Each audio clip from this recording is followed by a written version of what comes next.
Welcome to the Hometown Homestead. Today I'm going to tell you everything you need to know about what to do when your all-American pressure canner is not functioning quite the way you think it should. And I learned all of this the hard way yesterday. Looking back, it's nothing short of hilarious, but things that happened. The lid got locked on. The seal wasn't right. The lid wasn't level. These are 3 different times trying to pressure can my very first time in my all-American canner. So long and short, by the end of the day, I was totally exasperated and exhausted and refused to cook dinner for my family. But I'm hoping that you watch this video today and you can avoid some of the mistakes that I made on my first adventure with my all-American canner. What did I can? Water like they tell you to? No, I didn't have time for that. I wanted to test it out on something that was actually going to work because I'm busy. I pressure can before, and I knew I'd watched enough videos on YouTube to know what I was getting into. What I didn't watch was something that told me what to do when the lid got locked on, and what to do when when the lid got locked on, and what to do when pressure was escaping from the sides of the lid, and it was never getting up to my proper 15 pounds of pressure to hear my first jiggle. So those are the things that we're going to talk about today. But what you should know is that my pressure can pork, even though it pressure canned for extra hours yesterday during my processes, my 3 different attempts to get it done properly, it came out beautifully.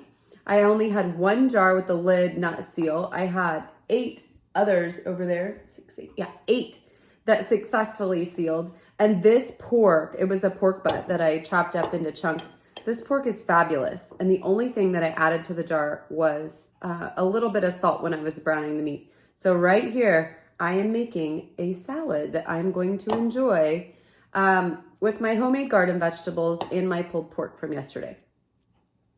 So what do you do when the lid gets stuck on? Or how do you get the lid on straight?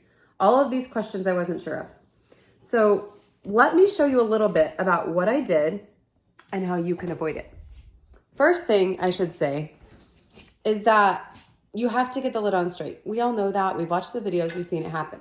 Do your alternate sides. 1 here, 1 over there. Keep working around counterclockwise or clockwise, whichever way you want, until everything is put where it needs to be.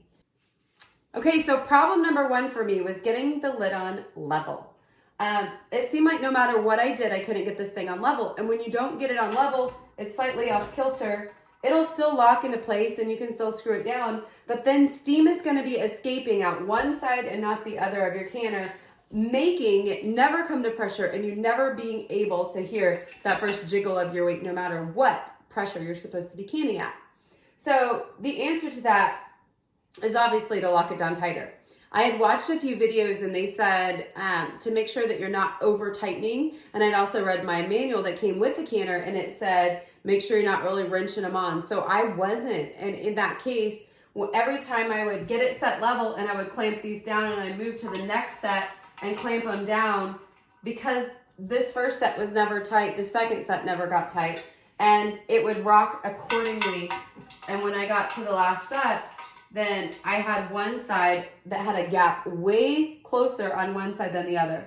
If you just go ahead and lock them down relatively tight the first time, you're going to notice that that gap is way less of an issue for you over time because it doesn't have that flexibility to move as you adjust the lid. So first tip is making sure that you're tightening the lid tight enough. If you still have steam escaping from one side, I would say to turn off your burner, let it come all the way down to 0 on your pressure, take off your weight, let it come back down, finish steaming out. So I set a timer for 2 minutes because I had seen that if you go longer than 2 minutes before opening the lid, you can create a vacuum. And you don't want to create a vacuum because if you do, you cannot get your lid off. Okay, friends, let me tell you, getting the lid stuck on my pressure canner full of meat that I spent hours prepping and jarring and everything was not on my agenda, but it happened anyway, which brings me to problem number 2. My second problem led me to a video that said you can either get out a hammer with the claw or take a flathead screwdriver and pry the lid off, basically, which seems crazy because the seal here is metal to metal. There's no gasket. You don't want to pry on it. But I thought, okay, like what at this point, after I hadn't been able to get the lid on and straight, and now I can't get the lid off, I can't get it to pressure, my hours are going by, I didn't want another problem. So I got on YouTube and I found a video of a girl saying she had this problem. She had to call the All-American company because it had happened to her twice. And what she needed to do, I'll take these off really quick. What she needed to do was get the hammer or the screwdriver, and you stick it right in between these two spots. So you're coming right in between where the gaskets, let me bring you closer so you can see. You're coming right in between here. You don't want to go on down inside here because you don't want to impact the overall seal, but you're just coming right in between the two of these notches. And if you just pry it just slightly, I mean, it takes like nothing more than that, you'll hear a pop and everything will go back to where you can easily adjust the lid. Okay.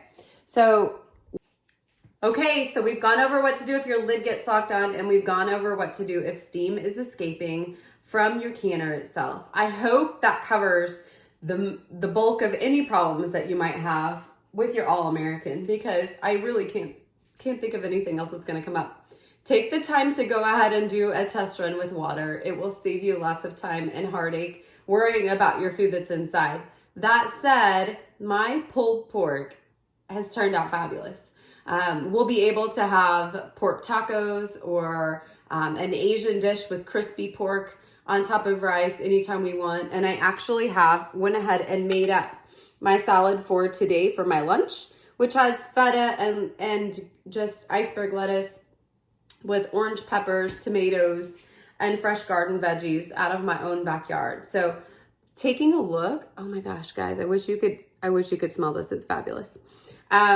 Also, my own white dressing that I've made that has turned my kids off of ranch. So if you're looking for a ranch alternative, I'll get that up for you later.